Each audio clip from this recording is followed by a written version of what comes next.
Olá, Cassiano Bittencourt aqui, só para vocês saberem o que eu falo aqui, eu faço aqui pura e simplesmente a minha forma de investir, as minhas opiniões sobre investimento, não é de qualquer forma, modo, em geral, indicação de compra ou venda de qualquer ativo do mercado financeiro.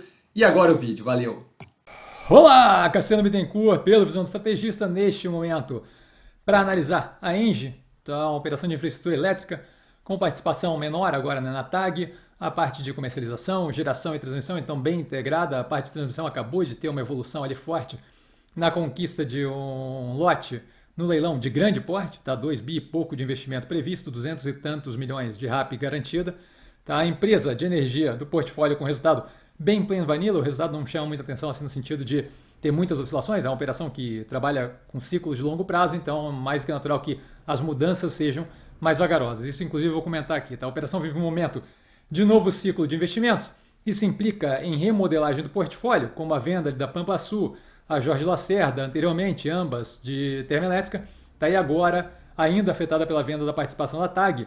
Tá? Fatores que afetam o resultado negativamente no curto prazo, mas que geram forte evolução no longo, uma vez que aquilo ali está sendo feito para poder gerar novos investimentos, que tendem a ser mais positivos, mais casados com a forma de operar da empresa. De modo que eu crio um comparativo mais negativo nesse curto prazo, dada a retirada dessas operações que contribuíam, e aquele investimento só vai ser sentido mais para frente, certo? De modo que eu tenho aí um vazio, certo? Um fosso aí de resultado comparativamente levemente pior, que deve vir acompanhado de um levante agressivo quando as outras operações começarem a entrar em operação. Tá? Como se trata de projetos de infraestrutura elétrica, como disse, essa substituição não é imediata, não é como se eu abrisse, fechasse uma loja aqui e abrisse outra loja ali, certo? Um projeto de transmissão leva tempo, um projeto de construção de energia renovável leva tempo, a gente tem vários em andamentos, alguns trimestres já, de modo que a gente acompanha isso há bastante tempo. Tá? E envolve também tomada de capital, em geral envolvendo dívida, o que envolve aumento de custo financeiro nesse vale também. Tá? O que passa a ideia de piora na operação financeira no curtíssimo prazo, mas no longo prazo deve se mostrar muito positivo. Então, se eu olhar um período de tempo um pouco mais avançado, um pouco mais alargado, eu consigo ver a evolução mais positiva da operação, gerando forte levante nos resultados, que vai gerar um comparativo muito positivo lá para frente, a hora que a gente conseguir olhar justamente a evolução do resultado, tá? À medida que os projetos novos vão entrando em operação. Começamos com a estrutura acionária na tela, tá? O controle da Engie França, como sempre, através do veículo ali, empresarial aqui no Brasil, tá? Engie Brasil, se não me engano. Tá? A evolução do preço desde a última análise na sequência, com queda no período, tá? Foco no curto prazo do ativo, impedindo justamente o mercado ver a tese alinhada para o médio e longo prazo, que deve trazer um baita rendimento no futuro. Eu vejo espaço de evolução do preço aumentando com o novo ciclo de investimento, uma vez que a gente deve ter uma operação bem mais robusta lá para frente, entregando resultados bem mais sólidos, bem mais corpulentos. Tá? Os destaques na tela, apenas para informação.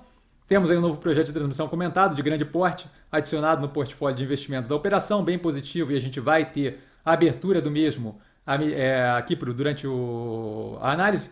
Tá? A gente segue o due diligence, começando com a política de comercialização de energia. Apenas para informação, pause aí para quem quiser detalhes.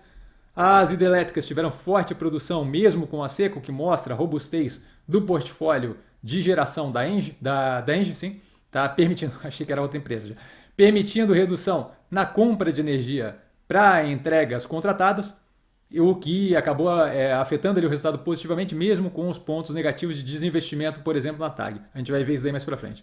A abertura das operações de expansão. Na sequência, mão no teclado para o pause, para quem quiser entrar nos detalhes, e não fico ponto a ponto aqui. Quem quiser ver com bastante calma, tem a apresentação no site de RI da empresa. A gente começa com Serra do Assuruá, o projeto eólico, já acompanhamos há algum tempo, na tela para o pause. Na sequência temos o Açu Sol fotovoltaico, também na tela para o pause, aí o andamento, eles mostram a evolução do projeto, quantas entraram já em operação ou não. Tá? Asa Branca, o último projeto de transmissão aberto da última leva, também na tela, evolução paulatina aí, tá? Cada vez mais entrando em operação. E aí a gente entra no novo projeto Graúna, tá? É o que foi comentado ali, tá? Forte investimento, com forte rápido contratada, como a gente vê ali, receita anual permitida, como a gente vê ali do lado, certo? 2 bi alguma coisa de investimento esperado, 245, se não me engano, milhões de reais anuais obviamente anuais, né? De RAP contratada. Como dito, investimento gera um descasamento entre o funding, a alocação de capital que eu tenho que fazer agora para justamente construir, e o efeito positivo no operacional financeiro que vem mais para frente, talvez paulatinamente, abrindo ali à medida que vai entrando, energizando as partes da operação, mas ainda assim leva um tempo, certo? Giral, hidrelétrica, por último aqui, tá? O imbróglio antigo comentado nas análises anteriores, geradora de caixa desde o terceiro trimestre de 2022, então a operação roda bem. Nenhuma novidade sobre a transferência da Engie França para dentro da Engie Brasil, que vai ser coordenada por mediadores independentes das partes relacionadas, justamente para evitar qualquer tipo de conflito de interesse. Outros projetos em desenvolvimento em stand-by e engatilhados aí na tela, só para informação, não devemos ter nada disso daqui iniciado nesse momento, dado que eles estão fazendo investimentos ali mais agressivos e que a gente já está meio que engatilhado com bastante coisa aí, não deve ter tomada de início dessas operações aqui. Tá?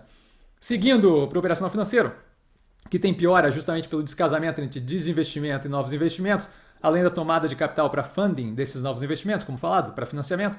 Tá? Como explicado antes, a receita operacional líquida tem um crescimento de 0,9%, basicamente estável ano contra ano. O EBITDA ajustado com uma queda de 5,8%, isso aqui é uma queda bem menos pior do que poderia ter sido, porque a gente teve aqui uma melhoria considerável na questão ali de compra de energia, como a gente vai ver na abertura daqui a pouco. A margem indo a 65,6%, ainda muito agressiva, versus 70,3% no ano contra ano. Retirando o IFRS de transmissão, a gente tem uma queda de 7,2%. Lucro líquido ajustado, aí sim com uma queda mais agressiva, tá? Especialmente ali pela parte, além da parte da TAG, né? A gente tem também a parte ali do investimento, da alavancagem financeira, que eu vou comentar. Tá? O lucro líquido ajustado com uma queda de 28,2% ano contra ano.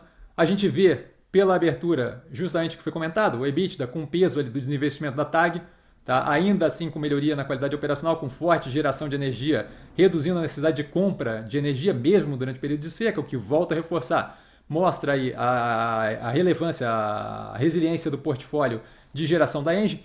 Tá? Isso daqui acaba afetando, obviamente, o lucro líquido, que é formado em parte ali, né, pelo EBITDA. E aí a gente vê justamente o lucro líquido afetado pelo que a gente viu no EBITDA, tá? Além do custo financeiro, do aumento da dívida para o ciclo de investimento, que a gente vai ver na alavancagem aqui, que afeta o curto prazo negativamente, mas se paga substancialmente no médio e longo prazo. É algo que a Engie faz há bastante tempo e que se mostra muito positivo, como sempre, à medida que os projetos novos vão entrando em operação. Tá? A alavancagem com elevação mais forte, pelo comentado, tá? O ciclo de investimentos, a gente vê ali, eu coloquei na tela, o aumento de aproximadamente 1,5 bilhões de reais na dívida versus o trimestre anterior, então um aumento relevante aí. Tá? A alavancagem indo a 2,7 vezes dívida líquida sobre EBITDA, 2,4 vezes no período anterior. Nenhuma preocupação, tá? A gente tem um covenant da dívida aqui em 4,5 vezes dívida total sobre EBITDA, hoje está em 3,3 vezes, como a gente vê na tela, e tem um soft covenant, um covenant leve aí, tá, para garantir o rating AAA, ou seja, de mais alto nível de rating aqui de crédito pela Fitch, em 3,5 vezes dívida líquida sobre EBITDA. A gente está em 2,7 vezes, então tem uma distância considerável para atingir um 3,5 vezes dívida líquida sobre EBITDA, o que mostra que a gente deve se manter não só longe dos covenants da dívida efetivo, que permitem realização antecipada, como também longe de perda de rating de crédito pela Fitch. Tá? O caixa de 4 bi cobre com tranquilidade o total de 2024 e 2025, o cronograma definitivamente não preocupa. A gente tem mais detalhes na tela. Vale lembrar que os contratos de venda de energia são atrelados ao IPCA, que formam um hedge natural. Agora a gente não tem problema com a inflação nesse momento. Tá? A inflação não está mais agressiva como estava há algum tempo atrás, mas é sempre bom lembrar. Fechando aqui com CAPEX, com Capital Expenditures, investimentos na tela, forte planejamento, tá? Quase 10 bi de reais estimados para o ano de 2024, para esse ano que está fechando. Tá? 7,5 bi já haviam sido executados quando da teleconferência do resultado aqui, tá? Que foi algum tempo atrás, eu levei um pouco mais de tempo para fazer essa análise. A minha posição está aqui do lado, tá? Eu gosto do ativo no portfólio, acaba gerando diversificação no portfólio como um todo, é uma operação sólida, tá? Tem fortes movimentos de expansão aí, o resultado consistentemente sólido, a gente viu alguma mudança pelo desinvestimento, como explicado ali. Tá? Investimento e diversificação constante da operação é bem positivo, especialmente com foco nas partes que ela opera melhor. Tá? A possibilidade de hidrogênio verde é algo positivo, tá? Mas com expectativa mais alongada. A empresa agora olhando para um possível edital de baterias de larga escala aqui no Brasil, tá? Eu vejo como possibilidade muito positiva, já comentei várias vezes no canal, como resolução ali, ter baterias de larga escala como resolução para intermitência, justamente tirando o peso da necessidade de operações termoelétricas e jogando justamente as sustentáveis ali como algo positivo com a bateria para fazer aquele ínterim entre o momento que eu estou produzindo e o momento que eu não estou produzindo. Tá? O movimento de aproveitar oportunidades aqui da operação é super positivo e ela está claramente alongando a tese com esse ciclo de investimento que deve aparecer cada vez mais à medida que o tempo vai passando e os projetos vão entrando em operação. E dúvida? Dúvida eu tô sempre no Instagram, @investircomsim, só ir lá falar comigo. Não trago a pessoa amada, mas estou sempre lá tirando dúvida. E vale lembrar que quem aprende a pensar bolsa opera como um mero detalhe. Um grande beijo a todo mundo e nos vemos nas próximas análises. Valeu, galera, beijão!